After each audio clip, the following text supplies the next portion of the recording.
Hello everyone, ഇപ്പോൾ മാങ്ങ season ആണല്ലേ. എവിടെ നോക്കിയാലും മാങ്ങയാണ്. അപ്പോൾ സ്റ്റഡി ലീവായിട്ട് നാട്ടിൽ വന്നപ്പം മാങ്ങ ഫുൾ ഉണ്ടപ്പോൾ ഞാൻ വെച്ചു കുറച്ച് മാങ്ങ എടുത്ത് അച്ചാറിട്ടാലോ എന്ന്.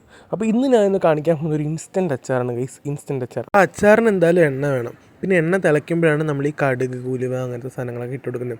പിന്നെ കണ്ട ഈ ഇഞ്ചി, വെളുത്തുള്ളി, കറിവേപ്പില. പണ്ട് എപ്പോഴും ഏത് കറിയിൽ നിന്ന് ഈ 3 സാധനങ്ങൾ കിട്ടാൻ ഞാൻ എടുത്ത് മാറ്റുമായിരുന്നു. പക്ഷേ എന്താണെന്നറിയില്ലടാ, ഇപ്പോൾ എനിക്കിത് ഭയങ്കര ഇഷ്ടമാണ്. വെളുത്തുള്ളി ആയാലും അച്ചാർ കിടന്ന വെളുത്തുള്ളിയൊക്കെ ഞാൻ പറക്കി എടുത്ത് കഴിക്കും. കൊല്ലത്തുനിന്ന് കാലിക്കറ്റിലോട്ട് മാറിയപ്പോൾ ഏറ്റവും കൂടുതൽ മിസ് സാധനങ്ങളിൽ ഒന്നാണ് എരിവെന്ന് പറയുന്നത്. അതുകൊണ്ട് എപ്പം നാട്ടിൽ വന്നാലും അമ്മയടുത്ത് പറയും, അമ്മ എനിക്ക് നല്ല എരിവുള്ള കറികൾ ഉണ്ടാക്കി തരണം. സോ എനിക്ക് നല്ല എരിവ് വേണം. പിന്നെ അത്യാവശ്യം എരിവ് അച്ചാർ ചേർക്കുന്നുണ്ട്. അതിനിടയ്ക്ക് അത് കടുകിൽ തട്ടിപ്പോയി അതിന് എന്താകുമെന്ന്.